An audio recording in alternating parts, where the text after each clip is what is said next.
los políticos conservadores de México. No, se da en todo el mundo. Pues ahí está la respuesta, las respuestas del presidente López Obrador, y ahí están también los amagos, las amenazas y las acciones del gobernador de Texas, Greg Abbott. Y la realidad, por supuesto, la realidad es que hay muchas personas, que son miles, decenas de miles de personas las que han intentado cruzar la frontera. Algunas lo han logrado, muchos otros se han quedado en el intento, pero son números que no veíamos hace un buen rato, quizá nunca. Luis Miguel González, ¿cómo estás, Luis Miguel? Muy bien, buenas noches. Muy buenas noches. Estefanía Naro, Estefani, ¿cómo te va? Hola, Manuel, bien y de buenas. Buenas noches, gracias por estar acá. Jaime Sánchez Oserrey. Jaime. Hola, Manuel, buenas noches. ¿Cómo estás? Muy buenas noches. A ver, ¿qué está pasando? Porque vemos a los gobiernos de las entidades vecinas de Texas, a los gobiernos estatales de este lado de la frontera, tomando medidas, acciones, un operativo muy vistoso del gobierno de Coahuila y un gobernador, Jaime, muy echado para adelante. ¿Cómo lo ves?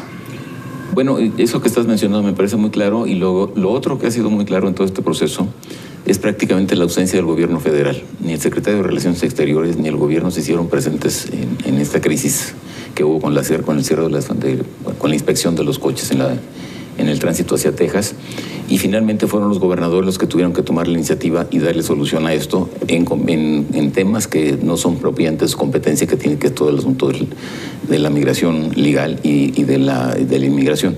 Entonces eso me parece relevante. Y por el otro lado está el tema en el interior de Estados Unidos. Es obvio que esto lo utilizó o lo está utilizando el gobernador de Texas para golpear por un lado a Biden, a la presidencia de los Estados Unidos, y por el otro pues se va a volver un tema capital en su campaña. Hay elecciones el 8 de noviembre en Texas, él ya es candidato, y de ahí para adelante, porque luego se vendrá la elección presidencial. Entonces el tema migratorio va a estar en el centro del debate, y obviamente va a tener un alto contenido político respecto de demócratas y republicanos, y va a implicar a México de manera obvia. Porque no habíamos visto, Stephanie, hasta ahora, corrígeme si me equivoco, pero a gobiernos estatales deteniendo migrantes o desplegando operativos para detener migrantes en México. Así es, esto no se había visto hasta ahora. Creo que indica un vacío de poder del Estado. Y también estamos hablando de migrantes que se van no porque quieran, sino porque están buscando una mejor calidad de vida que aquí no se les puede dar. Y hay dos indicadores que tenemos que voltear a ver como mexicanos. El primero es la violencia y después la pobreza. O sea, tan solo 18 de las 50 ciudades más peligrosas están en México y el 9% de la población está en la línea de pobreza. Quiere decir que algo está fallando y que no estamos pudiendo solucionar nuestros propios problemas. Sí, porque estamos viendo además niveles muy altos de migración, ¿no? O sea, números de detención muy altos, como no se habían visto mucho. Y también mexicanos. Muchos mexicanos, además. Luis Miguel. Decías tú, a la hora de acomodar cajitas, la realidad, por un lado, y creo que hay que ponerla en primer lugar. Es una realidad que tenemos una crisis migratoria continua de la que de vez en cuando nos acordamos y volvemos a hablar, pero que no basta con dejar de hablar de ella para que desaparezca. En el caso del gobernador Abbott, ojalá fuera solo una estrategia de campaña y solo fuera una persona. Hay una realidad en Estados Unidos en donde está creciendo el sentimiento antimigrante, y este sentimiento antimigrante es central en las relaciones, en la frontera, en las relaciones de Estados Unidos y México. La crisis la semana pasada se resolvió solo en la parte comercial. Urgía darle salida al tráfico de mercancías, a que los camiones tuvieran un periodo de paso por la frontera más rápido, pero la crisis migratoria sigue. Hay que volver a decir lo que hemos comentado varias veces aquí. México no está preparado institucionalmente para atender una crisis de migrantes de esta magnitud. Me parece muy importante lo que dice Stephanie. No solo es extranjeros en México tratando de estar a Estados Unidos, sino mexicanos tratando de ir a Estados Unidos.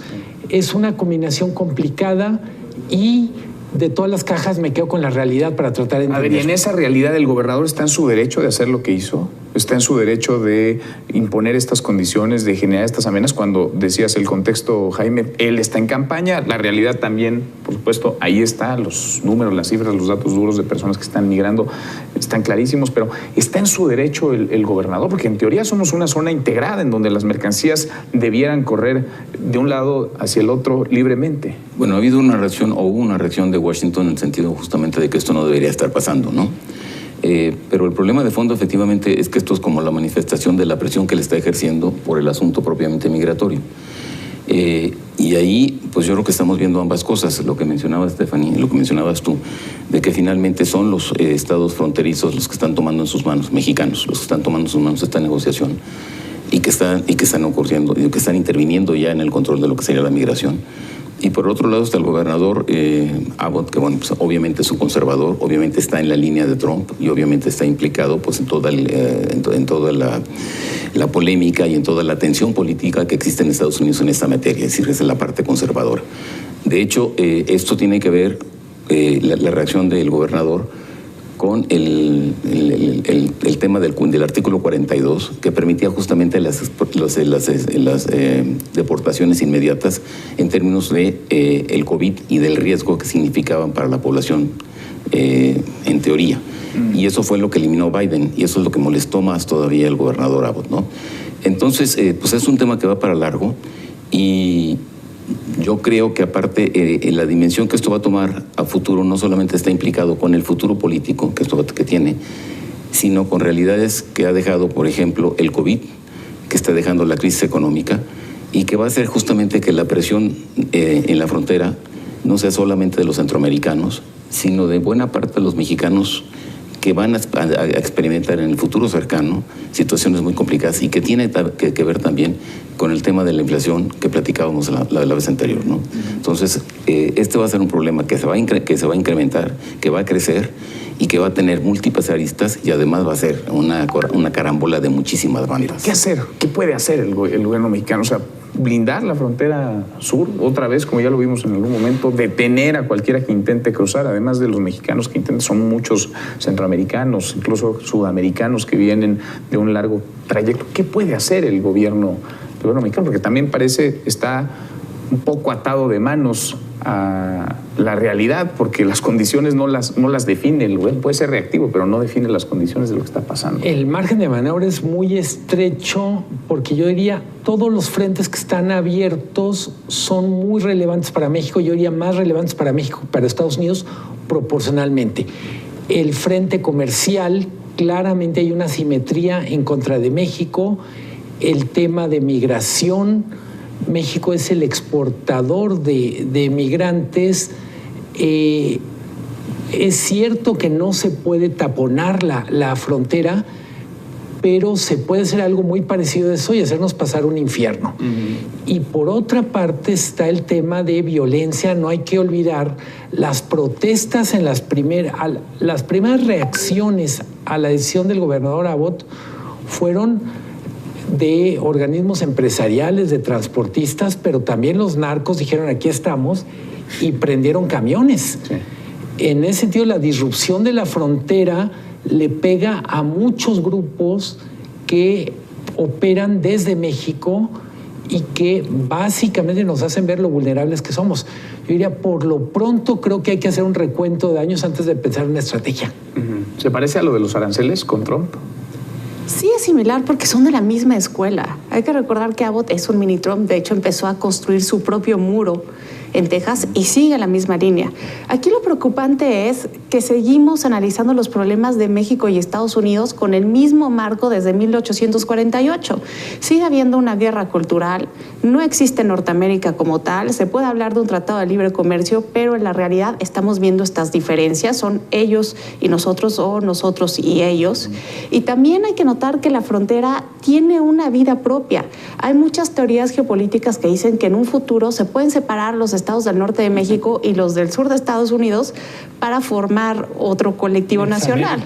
Mexamérica. Entonces, también estamos viendo que las dinámicas nacionales no son iguales a las dinámicas regionales. Por eso agarra él y le manda a los migrantes en un camión a Washington para decirle a Biden, tú no entiendes de los que estás hablando. Y justamente es capital electoral porque se va a reelegir probablemente contra Beto O'Rourke en noviembre y esto también apalanca a los republicanos. Ahora, sobre los gobernadores de la frontera norte de México, la frontera con Texas, todos son de oposición.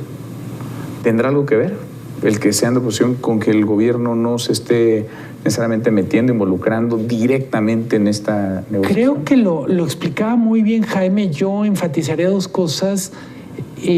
No ha habido una acción coordinada de México.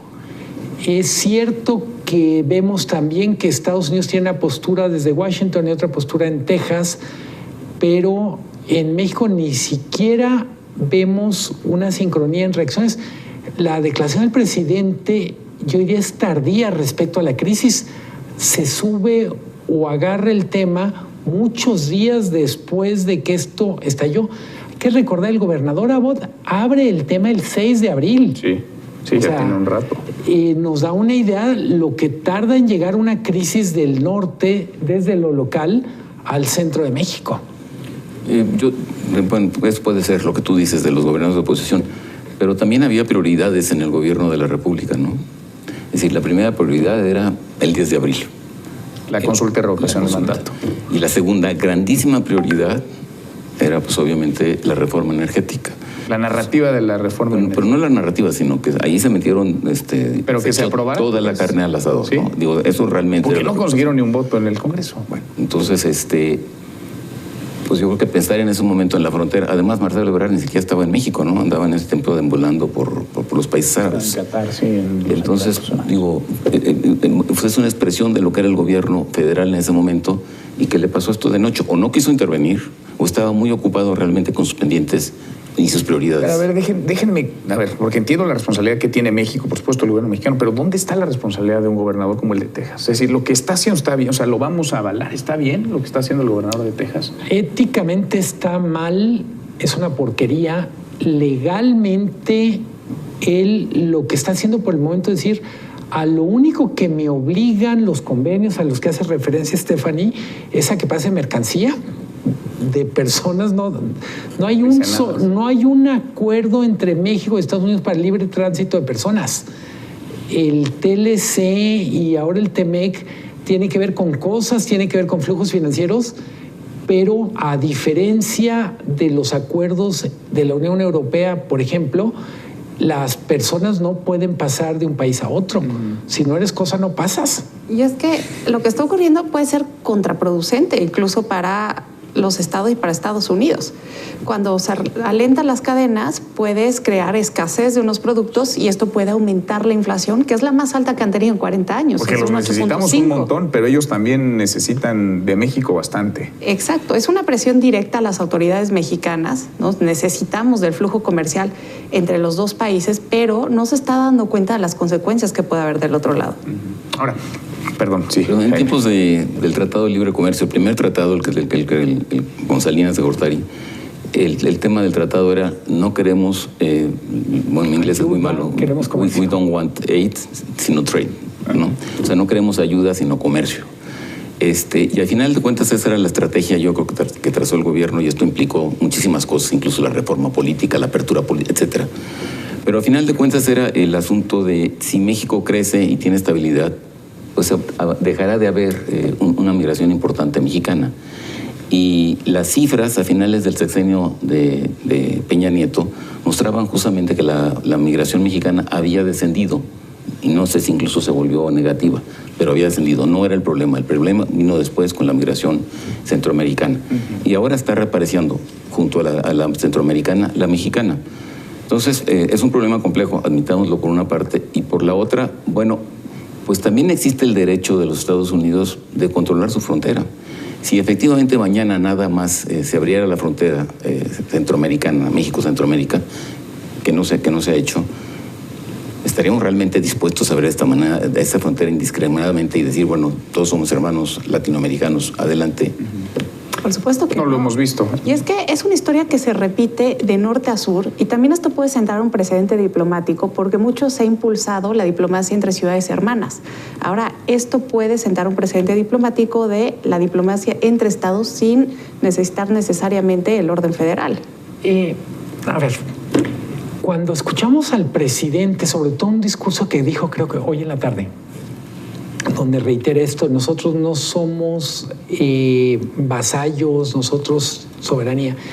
Cuando vemos cómo el gobernador de Texas le da órdenes a los gobernadores fronterizos, pues uno podrá decir misa, pero en la práctica Abbott no se sentó con sus pares reconociéndolos como tales. Les dio indicaciones, les dio instrucciones. Les dio una lista de indicaciones. A mí me parece que, decías tú, ¿qué es lo que está haciendo México? ¿Qué puede hacer? Parte de lo que describía Jaime empieza con queremos comercio, no queremos ayuda, y a lo largo de estos años de relación comercial, México logró una estrategia que era interesante y hay un carril exclusivo para temas económicos que es separado de otros carriles donde vamos a hablar de migración o de seguridad. El gran éxito de la diplomacia mexicana en la relación comercial fue no mezclemos las cosas, porque si las empezamos a mezclar no vamos a resolver ni una ni otra. Con la llegada de Trump se empieza a complicar, yo diría, coincidiendo con Stephanie, el que este personaje sea un mini Trump es un recordatorio de que uno de los grandes retos, una de las cosas más complicadas para México va a ser mantener estos tres carriles separados, que cuando queramos hablar de comercio no se mezcle migración ni seguridad. ¿Se podrá o no? Está complicado, ¿no? Yo creo que no, pero se pudo durante varios años. Se pudo durante varios años. Ahora vienen las elecciones intermedias, las legislativas en Estados Unidos. Joe Biden, ya lo hemos platicado en otros momentos, no atraviesa su mejor etapa en términos de popularidad, de aprobación.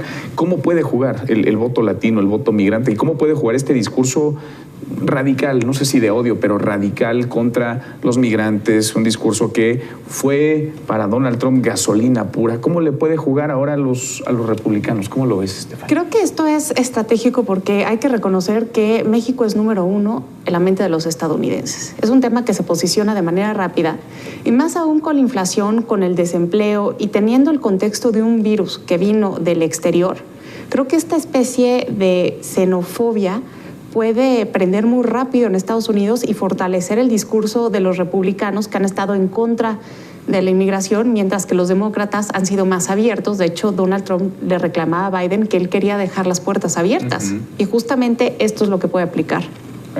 Pero incluso sobre el electorado hispano, yo creo que sí mostró, han mostrado las elecciones respecto, por ejemplo, de Trump, y muy probablemente en el caso de Texas, de que los hispanos que están allá, hispano-mexicanos que están allá, que ya tienen que son ciudadanos americanos ya, tampoco son muy proclives a decir que se venga toda la gente y vamos a votar ahora por aquellos que están... No son muy hospitalarios. No. Entonces, la forma en que esto impacta tampoco es así como que todos los hispanos se van a agrupar en este tema de parte de los migrantes, tampoco es cierto. La piñata mexicana está de regreso. No hay vuelta de hoja. Nos van a agarrar a yo creo que esa es una de las cosas. Y lo otro que a mí también me preocupa, en un contexto donde Estados Unidos tenía muy claro que el gran pleito es con China, ahora con Rusia, y donde el papel de México era cerrar filas en este contexto de reconfiguración de cadenas de valor, nuevas alianzas. México no está jugando ese papel. En parte ahí sí por metidas de pata aquí y en parte por la dinámica de Estados Unidos. Me refiero por metidas de pata, eso de andar diciendo, bueno, es que en realidad no hay que cortar vínculos con Rusia porque eso no es lo que tiene que ser. Me parece que no es el mensaje en este contexto y nos la van a cobrar. Una pequeña observación. Sí. Aparte está la convergencia de Trump con López Obrador y viceversa. Ambos son anti energías naturales, ante todo este asunto climático. Hay ahí un lazo importante. Vamos a ver cómo juega. Vamos a ver cómo juega eso. Gracias, Luis Miguel. Gracias, Stephanie. Jaime, muchas gracias. Hasta mañana. Mañana noche de viernes acá nos vemos. Pásenla bien.